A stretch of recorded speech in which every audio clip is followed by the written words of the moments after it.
afternoon, gentlemen. My name is Lennie G. I'm a very blessed and grateful recovering addict. Amen. First and foremost, I'd like to thank the God of my understanding for just waking up today with a desire to stay clean and to come to a men's conference. Phil, thank you for asking me to share.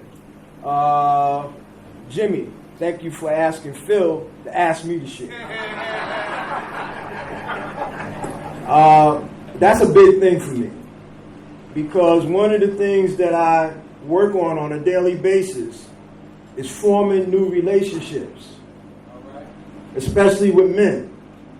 And I want to say that I want to give a shout out to the Rebuilding in the Men's Workshop in Brooklyn, New York, because when I came around, when I celebrated my first year, it was at the men's meeting. And I just want to say this, when we first started that men's meeting and we came in as men, it was different way back then than it is today. And we started bashing women, so I remember that.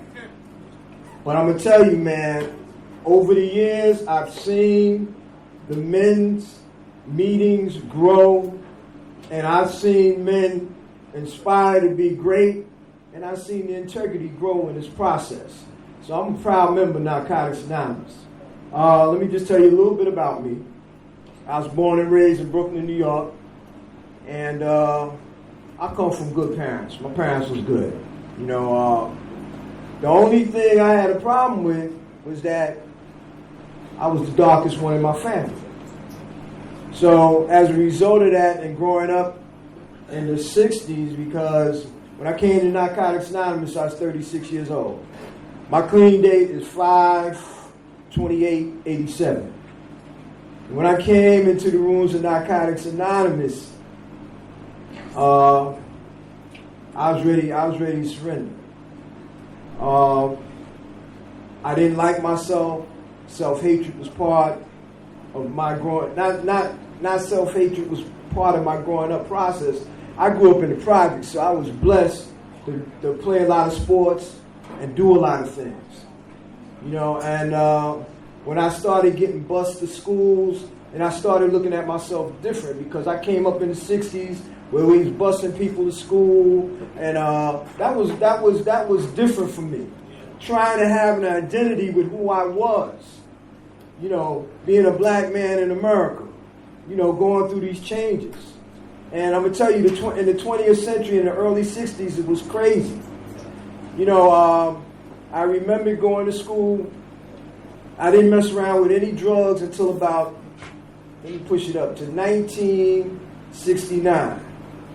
I'm graduating from high school. I never had no beer, no drugs, no nothing. 1969.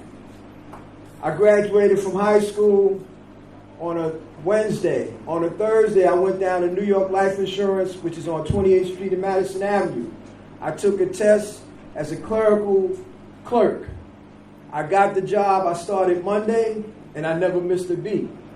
Now, working on Madison Avenue at that time, to me, was the bomb, because now I was experiencing women, and in that time frame, I prided myself on dressing the outside. I always had to look good on the outside. So I met this guy named Walter, and we used to go to the club every Friday and Saturday night in Brooklyn. We had a club called COCP. They had Bill Daly's. They had Cash Me Out. In Manhattan, they had Manhattan Center. So I gravitated to the music because I loved to dance, but I couldn't. I couldn't dance. I had two left feet. So my man Walter said, "Yo, Lennie, you need to take a one-on-one of this doogie." He didn't say dope. Well, I said doogie. Skag. I'm not talking about dope. What's the dope then? That's what it was. $2 bags. And we would have a group conscience, you know, in the backyard to see what we was going to wear Friday night. As long as you don't wear those gaiters, I'll wear these.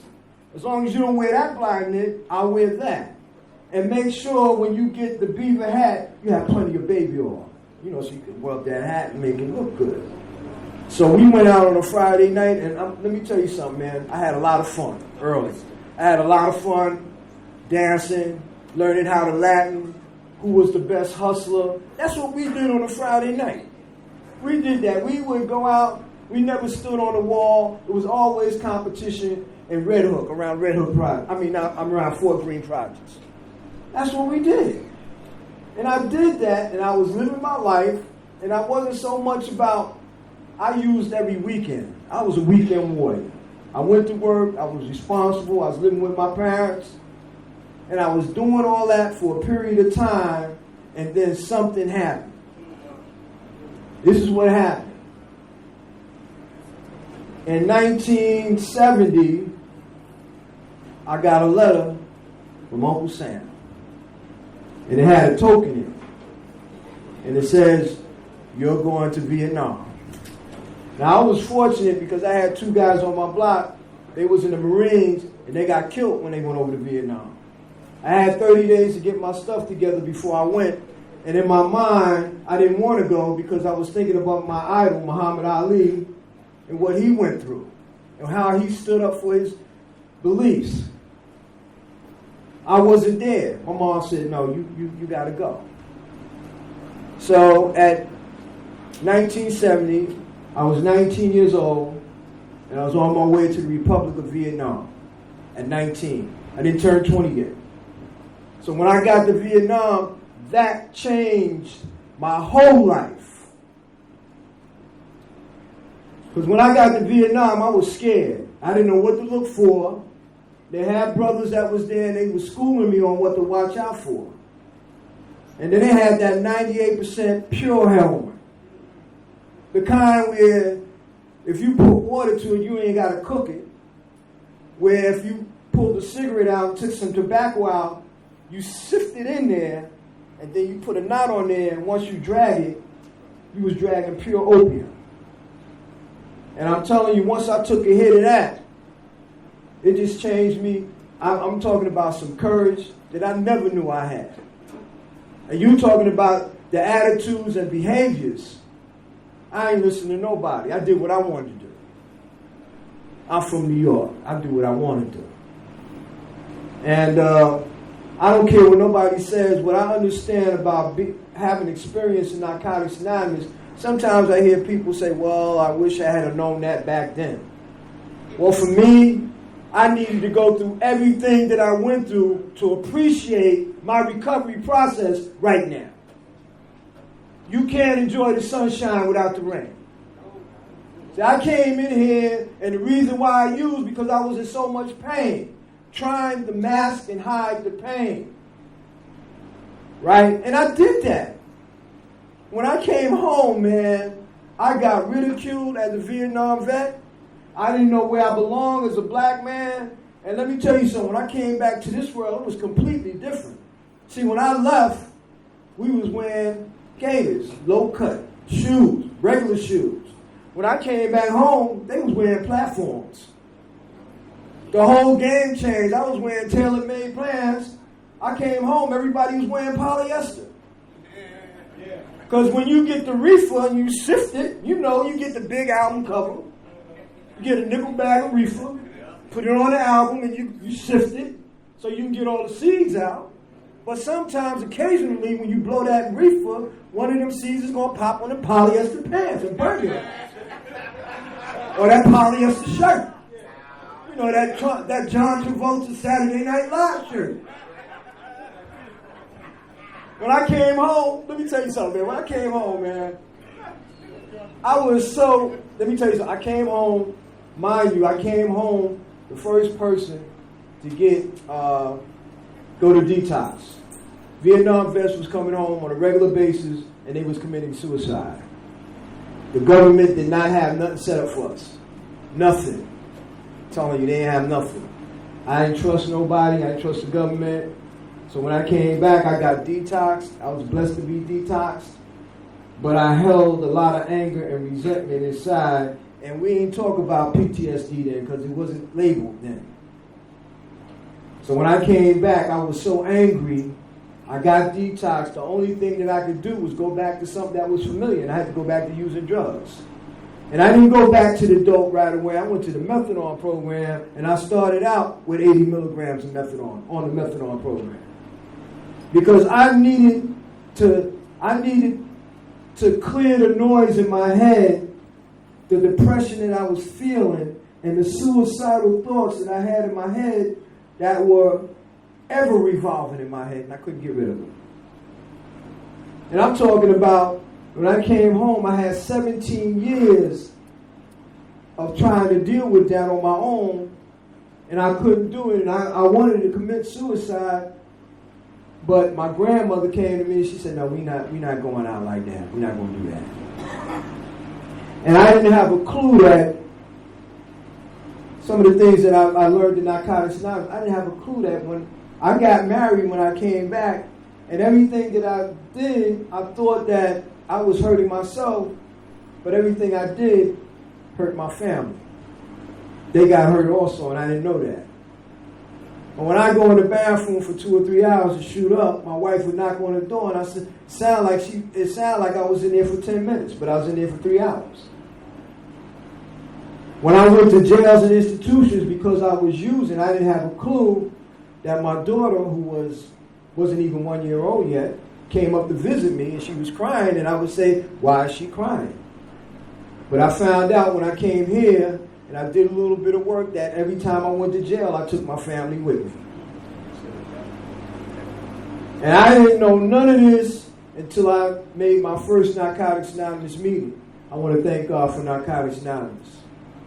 Because I went to a couple of jails, I went to a couple of institutions, and I always was able to get a job. That's what kept me out there. I was always able to get a job and front. And I was able to go to work and do the things that normal people do when they go to work. But here's what wasn't normal. The obsession and compulsion to use drugs. It was something about payday. You know, I was good up until payday. You know, I was good. You know, once the money hit my hand, then my stomach started flipping, and I said, "Oh, I feel kind of excited. What is it?" Oh, it's the money. So lunchtime was 12 o'clock. I'm on Wall Street. And I said, "Well, you know what? You can go to East New York and get a one-on-one and come back before 1 o'clock, and it'll be all right." So I would do that, and I would never make it back. Come back at 3 o'clock in the afternoon. And I'm telling you, man, I had a $40,000, $50,000 a year job. I didn't care about that. The only thing I cared about was getting the next one. I didn't care about nobody else. I didn't have no feelings for nobody else. As a matter of fact, I didn't even like myself. So what I did was I was a good isolator until I got the money. Isolation was my friend. As long as I had me some money, as long as I had me some dope, as long as I had me some methadone, I was all right. And then the depression came. And depression was so bad, man, I couldn't get rid of the depression. You know, but I always went to God. I don't care where I was at in my using. I always made that connection with God to ask for help. I always made that connection with God to ask for help. And I'll never forget my first Narcotics Anonymous meeting. And one of the things that I learned in Vietnam from my brothers in Vietnam is what we would do is we would hug each other when we got up because we didn't know if we were going to see each other at the end of the day. You know, and when I came to Narcotics Anonymous, Barbecue Bill was standing at the door, and he gave me a life-saving hug. And that was the connection for me. And I remember coming in that first meeting, I had a shirt and tie on, and I proceeded to go to the back. He came and got me, and he put me up front. And the speaker that night, his name was Darnell. And I seen all these slogans on the wall, and what I looked at, it says, the one that really attracted me was the word God. It says, good orderly direction. Then they had the third step and third tradition. Third step was we made the decision to turn our will and lives over to the care of God as we understood Him. The third tradition was the only requirement for membership was an honest desire to stop using. They took that word honest out. But I like the word God. And I use that because it says good orderly direction. For me, that meant God directed me to the rooms of Narcotics Anonymous. I sat up front, and this guy started sharing his experience, strength, and hope. And I swear to God, he didn't know me, but he was talking to me exactly. He was talking to me. And let me just say this. It was a big meeting like this is. It was about 25 or 30 people in Clavers that night. And I always say this to the newcomers. The most important thing besides getting a sponsor is the atmosphere of recovery. The atmosphere was so surreal, you couldn't even hear a pin drop. I couldn't hear a pin drop. I came in here and I'm talking about the spiritual energy that was in that room that night, man. It was unbelievable. And this guy Darnell started sharing, and he said, you know what, man? He said, I had all the intentions of doing the right thing, talking about the first step, but the compulsion and the obsession to use was stronger than my will to stop trying to use. I said, damn. And then he talked about how I hurt my family. I had a list of things that I wanted to do, and I hurt my family indirectly because I used against my will. That was fun. And I said to myself when I was leaving that night, I said, you know what? This could work. So I'm proceeding to leave the meeting, and Barbecue Bill grabbed me and said, no, man, no. We going to eat now. We going to get down. I had no money. I mean, I had a little bit of money in my pocket, but not enough to. He said, no, look, we're going to go to dinner. Because at that time, it wasn't too many guys that had cars. And then you had a couple of guys, man, they had beepers. Like, you're going to cop some dope. The beeper going off in the room, and they looking at the beeper like they getting ready to go get a package or something. But he took us to dinner. We sat down. He said, order whatever you want to order. And I said, well, I don't have the money for that. He said, don't worry about it. He said, when your turn comes, pass it on. Well, we sat at the table, it was about 5 of us. We didn't talk about trying to get one more. We talked about recovery. We talked about the speaker. We talked about how that had an effect on my life. And my Bill was telling me, he said, yo, man, you got to get involved in your recovery process. I didn't want to shoot no more dope. I didn't want to take no more methadone. I didn't want to do no more black beauties, right? I didn't want to do none of that. I didn't want to, when I came back, we had records for every drug they had. Purple Haze, Jimi Hendrix. You know, I tried all that. Ray Barretto made that record, Acid. I said, yeah, I got to try that. Johnny Colon made Boogaloo Blues. He talked about LSD, got a hold on me. I said, yeah, I got to try that too. And I tried all that. And I said, I got to find another way because I don't want to die. I came to Narcotics Anonymous and I got involved with service. And the first thing that they gave me was the coffee commitment. And at that time, they had that Bustelo, and I was killing people with that coffee. You know, like anything else, you start off with, and then you kind of, And I was grateful for the coffee commitment because I had a home group which had 40 people in it, recovery from within, 5 days a week. And we had 40 members at that. Every day, 40 people was in there. My sponsor said, look, I want you to come to the meeting early. I want you to hug everybody that come in the door. He says the meeting before the meeting, during the meeting, it's the meeting after the meeting. And they said the gift is in giving back. That's true. But it's not only in Narcotics Anonymous, it's outside Narcotics Anonymous, because I'm going to share this. When I came to Narcotics Anonymous, we didn't have all these books that we had. So I'm going to tell you what my sponsor did. He said, look, I want you to go to, first I was making beginners meetings. He said, nah, that's not enough. He said, you got to make step meetings. He said, when you go to step meetings, I want you to sit up front. I want you to listen to what they're saying, but I want you to watch what they do. And that was important for me, watching. Because I went to meetings and people weren't using over things I used over. I go to my home group and people say, yo, man, me and my wife had it out, or I got a divorce, I ain't used. I said, wow. I remember a guy said, yo, man, I'm going to my grandmother's funeral and I need to let y'all know so I won't do nothing stupid. And I remember when my grandmother died, who was my best friend, who I loved dearly, and I was supposed to go to the funeral, but before I went, I said, I got to get one. And I never made it. And I beat myself up for a long time behind that. And then when I came in NA, I was a perfectionist. Everything had to be the way I wanted it to be. But I found out in Narcotics Anonymous, humility is about not having your way and allowing people to be who they are. And let me just say this. I didn't learn that overnight. It took me a long time to learn those things. Even with 31 years, man, I'm just cracking the surface on some character defect. I'm just cracking the surface. They say we may not have it all together, but together we have it all.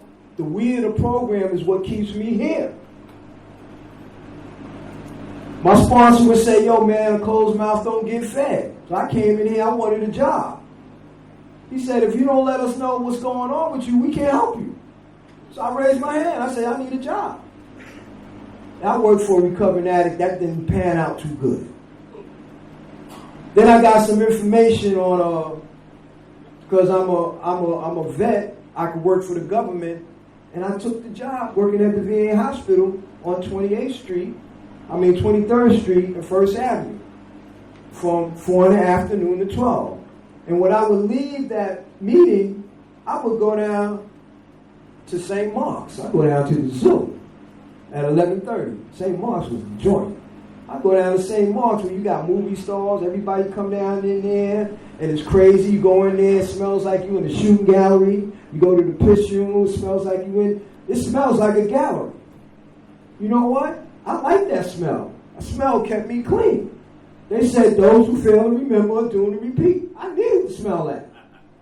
I needed those smells. I needed that urine smell to remind me what's going to happen if I decide to go back. And let me just say this. Relapse is part of my blessing.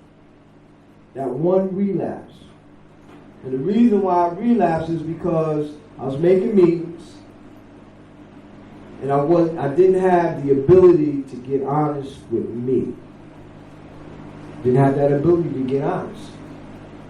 I went through a situation with my daughter early in recovery. She was pregnant. She was 14 years old. I was pissed off at her. And I went to the meeting and I shared about it. And one of the old timers came up to me and I said, I was ranting and raving that she's 14, she don't respect me, I don't know why she's doing this and I can't understand that.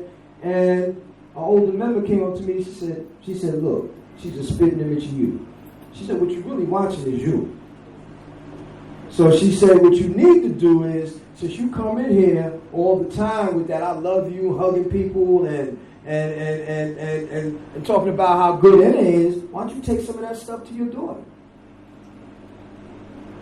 One of the things I did, I followed direction, man. I didn't play with this. I followed directions. And I respect the people that was here before me, because when I came in, if you had 3 years, the person with the most time was Willie T, and he had 5 years. If you had 2 years or 3 years, I was bowing down to you. Because that's a lot of clean time for me. So that means you know more than I do. I'm gonna have to. And she was a female. And when she came up to me, she wasn't playing. She said, "No, you need to do that." So I went to the hospital with my daughter. She had the baby. My granddaughter was born with her intestines on the outside. So what happened was I just showed up watching my granddaughter try to fight for her life, and I got in touch with that. And what happened was they said, you don't have to say anything. All you got to do is show up. And what I found out in this process is that you don't have to do a lot of talking when presence is the thing. The thing is being there. I learned that over a period of time, that your presence is the most and strongest thing that you can deliver to anybody. Your time and your presence. So my daughter said, the baby died, and after it was all over, my daughter said, "Dad, thank you for sticking around." And I said to myself, wow, man, this program kind of worked. Sometimes it kind of worked without my permission. Sometimes it kind of worked when I just do the next right thing. It kind of worked when I'm not in my head about being, I made a mistake today and I ain't perfect, and let the disease take me out of account because I made a mistake and I dismiss all the blessings that I have in that day. So I ruined the day by concentrating on the disease instead of concentrating on my blessings. So I got through that. I got through that with my daughter. We still not good today. But guess what? I do my part. And what I had to learn is I tried to give my daughter money. I tried to do this. My sponsor said, "When you going to start being blackmailed after 5 years? You need to concentrate on what you need to do for yourself and allow God to do what he do. You can't do God's work. Trying to do God's work to fix everybody else, I can't even fix myself." So I had to go back to the step work, go back to making meetings on a regular basis. And let me just say this, man, meeting makers make it, man. I'm not going, I don't care how much of this literature I think I might know. If I don't make a meeting, I'm dead meat. I know that. I want to share about some of the things that happened to me in recovery. One of the things that happened in recovery, 1988 to 19, was the AIDS epidemic. I was going to meetings and a lot of people were dying in Narcotics Anonymous because they didn't want to talk about the AIDS epidemic. They didn't want to talk about that. Even though people were dying, we knew they was dying. They didn't want to talk about it because at that particular time in Narcotics Anonymous history, people didn't understand about the virus. And they didn't treat people kindly who had it. So I went to a meeting in 1988. My man Legs raised his hand. He said, "Yo, man, I'm HIV positive." I said, "Whoa." I watched him. He said, somebody said that was an outside issue. And Legs said, "Kiss my ass." So I had to see what he was going to do about that. He went to the doctor, and at that time, AZT was the prevalent drug then. Everybody was getting AZT and they was dying because they was giving them either too much or giving them a lot of that. So over the 3-year period, I watched a lot of addicts die because they didn't want to share about that truth. So in 1990, my girl who was getting sick, I already took the test, the HIV test, and I was negative. So my girl was having a problem. So I told her, I said, "Well, look, I'll go with you. We're going to go together. We can take the test together." So we took the test together, and we both came back positive. That was in 1990. So I had to make a decision. What you going to do? What you going to do now? So I told her, we sat down, we talked about it. I said, "Look, man, I got to drop this." So I went to the afternoon meeting, recovery in the afternoon, raised my hands. I told everybody I was HIV positive. And my man came to me at the end of the meeting and said, "Yo, man, that ain't nothing but higher visions." So,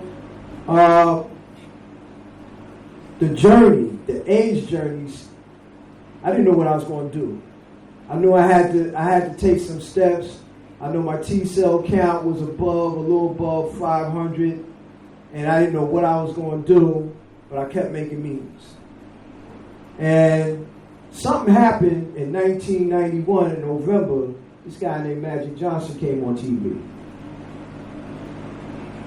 Magic came on TV, and what I saw actually was a thorough third step. Now, Magic had a defect that I'm familiar with, and but for him to come on national TV to actually tell people he was HIV positive, that was big. Not only did he tell people that he was HIV positive, he gave me the formula. And he said, I take my medicine, I exercise, and the most important thing that he said, and I had to really look at that, he said, and don't do stress. So after Magic exposed that, I had to watch what Magic do. And let me tell you something about Magic. Magic was the face of the AIDS movement back then. Because let me just say this. The president came and got Magic and wanted him to get involved, and Magic got involved. But then Arsenio Hall had a show. He had the platform for Magic to come on and talk about the AIDS epidemic and getting help for people. And then I went to a conference, Hostess Community College, and I actually met Magic face to face. Let me tell you something, man. That brother helped me so much because Magic, when you see him today, he's still smiling. He's always smiling. He got the Lakers. He got LeBron. But he's free. The freedom ain't free. How he got his freedom? Now, he got his freedom was like he exposed it. So once he exposed it, then I could work with it. You know. And hey, all by itself. This is the only place that I can come to that everything fits right here. I don't have to go to AA. I don't have to go to Cocaine Anonymous. I don't have to go to Gamblers Anonymous because everything is here. So I came in here and I kept sharing it. I kept going to the doctor. I kept going to the gym. And guess what? 2 decades later, I'm still doing the same thing. I came in here, I was 36 years old. Next month, I'm going to be 68 years old. And the reason why that's going to happen is because of this. Let me tell you something, man. Look, you know, once you know, you can't go back to not knowing. Now, you learn the steps, you learn the traditions, because what's going to happen is you're going to get a test. Like you go to school. You learn, you practice. So when the test comes, are you going to be ready for the test? Now, the test is incomplete for me without a power greater than myself.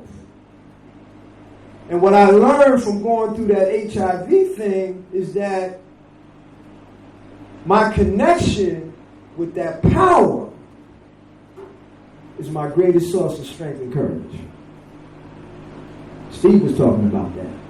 My greatest source of strength and courage is not only people, because let me just say this. My wife, who I love dearly, her name was Richard Dean, she died from the virus in 1997. After we had 10 wonderful years, I met her in the rooms of Narcotics Anonymous. She taught me a lot about unconditional love. Not only that, we was a couple in Narcotics Anonymous, well respected. And when she died, and I came home and I had to put the key in the door, I was with me and my disease. I'm sitting on the bed and the disease came and put his hand over my shoulder and said, what we gonna do now? But I remembered what my wife said. She said, look, if you go before me, I want you to continue to make meetings. But let me tell you something about the hugs. I go to the meeting, sit up front, and you guys would come and give me a hug, and that would change my spirit and my perception just for the day. I was able to get through that day with that hug. That's why I love the hugs. That's why I give the hugs when I come in here, especially to the newcomers and the old timers, because I'm aging in recovery, so that presents a whole new, not problem, challenge. Let's put it like that, challenge. I love Narcotics Anonymous because what Narcotics Anonymous is giving me, I got a job that I've been on for 28 years because of Narcotics Anonymous. The last 10 years I was working in the post office. So I had to practice every principle that I learned in the post office. Believe that. My ritual, I come to work, I take out my books and I read. I wake up in the morning and I pray to my higher power and I thank him. There's not no big things that I thank him for. You know what I thank him for today? And I'm able to take a shower, I'm able to move my body. Because look, when you get old, you get stiff. You know, my responsibility is like if I get stiff, I exercise my body and get unstiff. That's just me. I'm not going to complain because God already told me. He said, look, I gave you a gift. How you going to treat it? Because that's a gift. Your body is a gift. I done buried more guys in this process because they don't want to take care of themselves. They got diabetes. They know they got diabetes and they eating stuff they ain't got no business eating. I done buried 5 guys like that. They tell me to watch out for them, but when you tell them, they get all, come on, man. You know, look, I didn't love myself for a long time. I raised my granddaughter in this process. I got 2 great granddaughters in this process. I got a 2-year-old and a 5-year-old that loves me unconditionally. This program has allowed me, the God of my understanding has allowed me to learn how to live the best life I can live. I got more time in back of me than I do in front of me. And the thing is, I value my time today. I'm retired. That's something I dreamed about. I dreamed about getting a new home. I got that. You know, I moved from New York. I moved to Delaware. And I told my wife 3 years ago when we came out here, I said, I ain't moving to no cornfields. I'm not going to do that. 3 years later,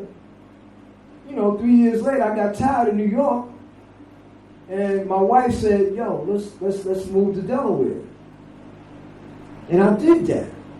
I had my home built from the ground up. That's a dream I had, man. I had a dream, man.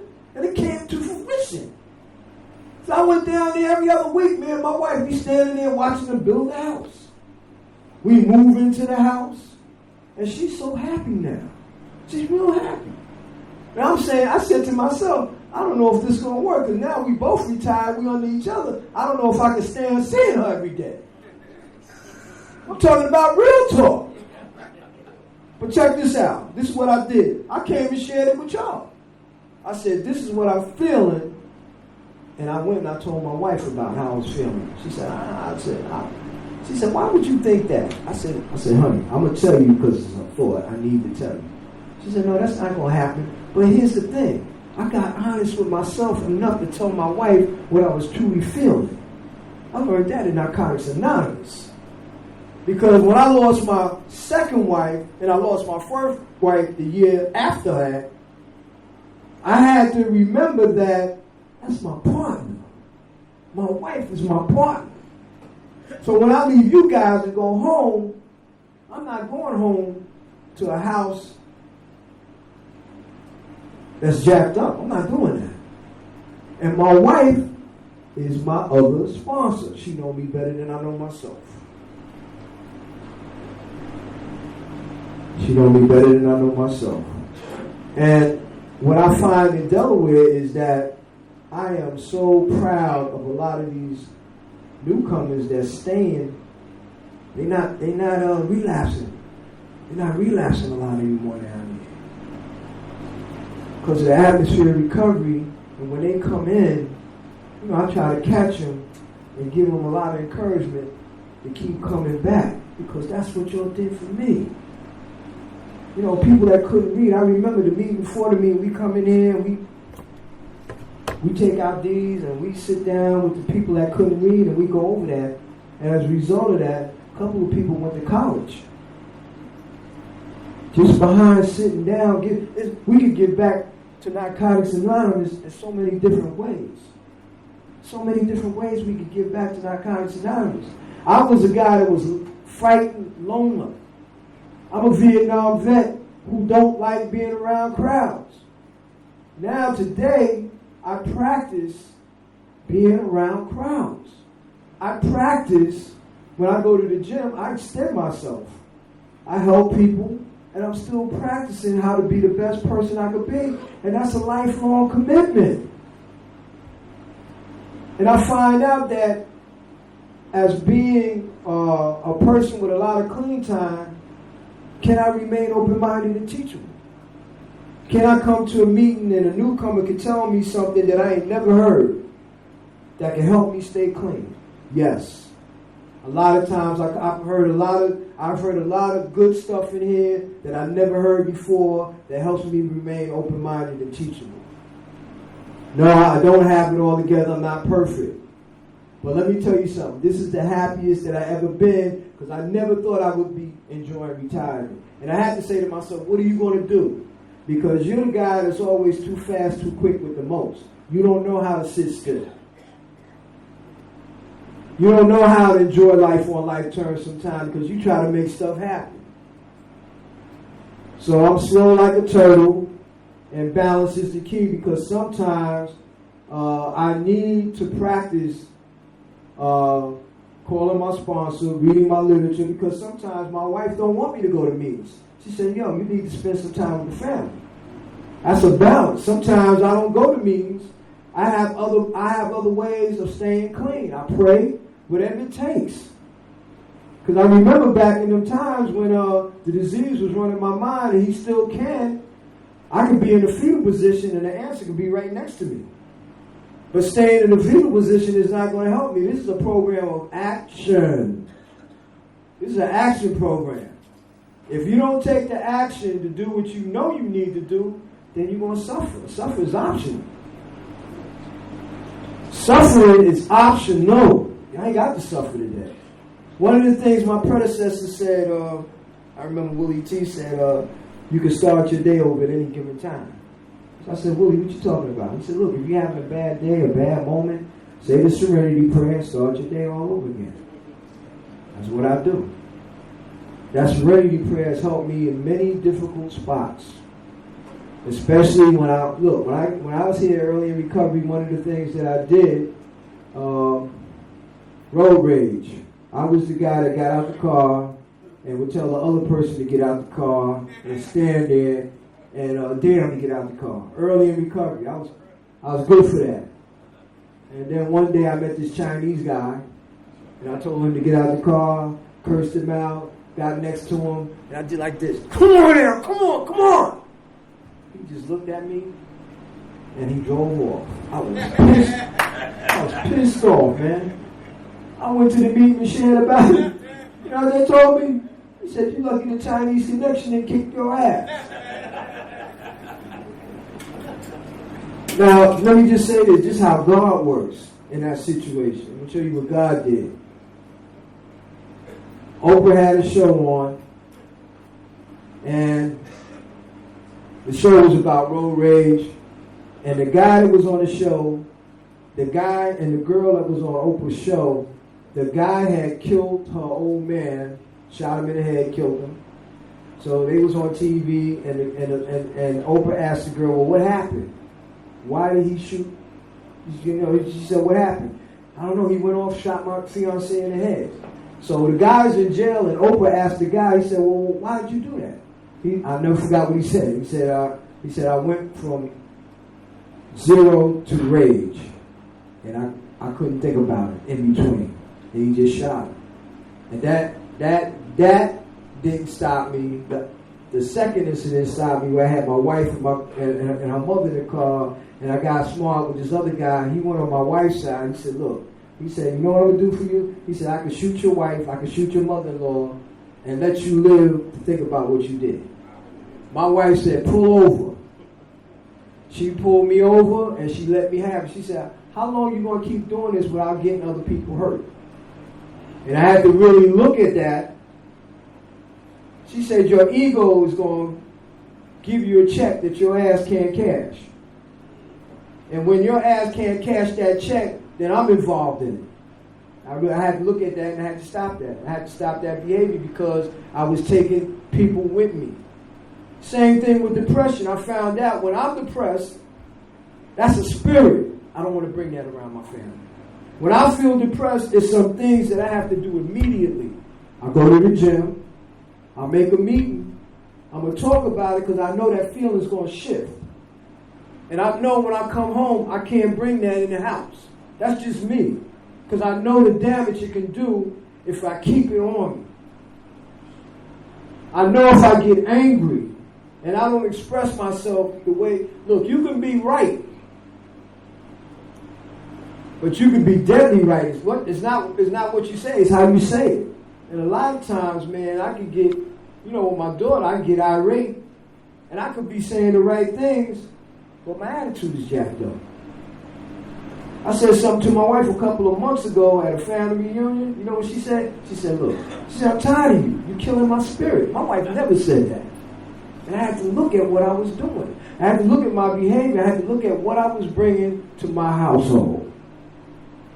And I shared it. I can't, look, sometimes I come to the Narcotics Anonymous meeting. I don't need to share.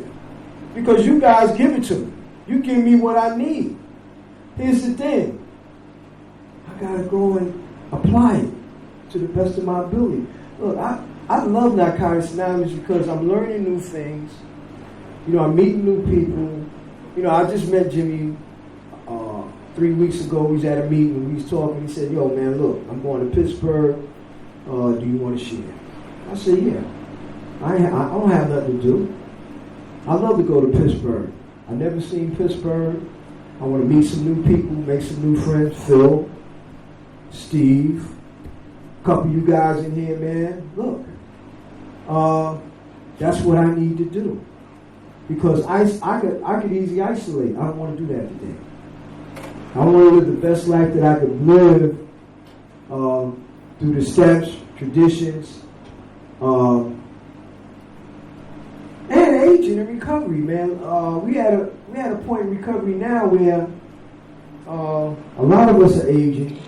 A lot of us are going, I got not only being HIV positive, but I was hepatitis C 2 years later. I got the treatment with Harvoni. I stuck around long enough to get the correct treatment. 5 minutes remaining? Okay. Let me just share this. I got the treatment with the Harvoni. And right now, as we age in recovery, my main focus is on how we deal with people that's taking medication. How can we help people that, we got a lot of people that don't want to talk about where they're at. I got a couple of people that, look, man, if you can't make a meeting, we'll bring a meeting to your house. If you can't get to the doctor, we'll come pick you up and take you to the doctor. But I keep telling everybody, closed mouth don't get fed. So I'm in another phase of my recovery where, I get aches and pains like everybody else. But golly, man, God gives me an opportunity, man, to work on me and help somebody else.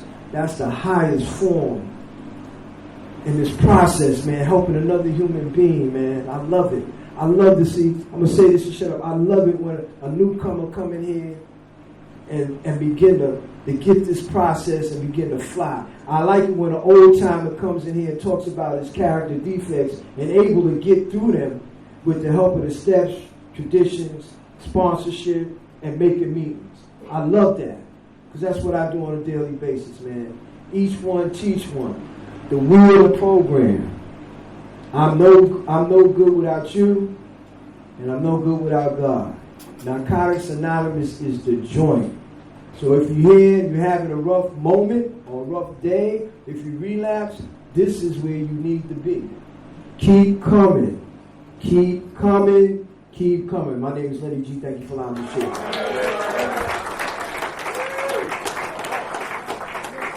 Give it up for Lennie G.